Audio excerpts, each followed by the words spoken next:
গলা জড়িয়ে ধরলেই সবাই বন্ধু হয় না। জীবনে অনেক মানুষ আছে যারা হাসি মুখে কাছে আসে, কাঁধে হাত রাখে, আপন হয়ে কথা বলে, কিন্তু সব হাসির আড়ালে সত্যিকারের ভালোবাসা থাকে না।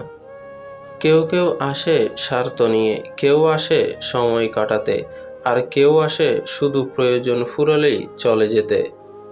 বন্ধু মানে শুধু পাশে থাকা নয়, বন্ধু মানে কঠিন সময়ে পাশে দাঁড়ানো। বন্ধু মানে তোমার অনুপস্থিতিতেও তোমার জন্য ভালো কথা বলা। তাই মানুষ চিনতে শিখো, কারণ সবাই তোমার ভালো চায় না।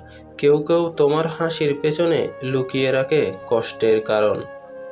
মনে রেখো, যে মানুষটা তোমার কষ্ট বুঝে, তোমার খারাপ সময়েও পাশে থাকে, সেই মানুষটাই তোমার সত্যিকারের বন্ধু। আর বাকিরা, তারা শুধু জীবনের গল্পের কিছু অস্থায়ী চরিত্র।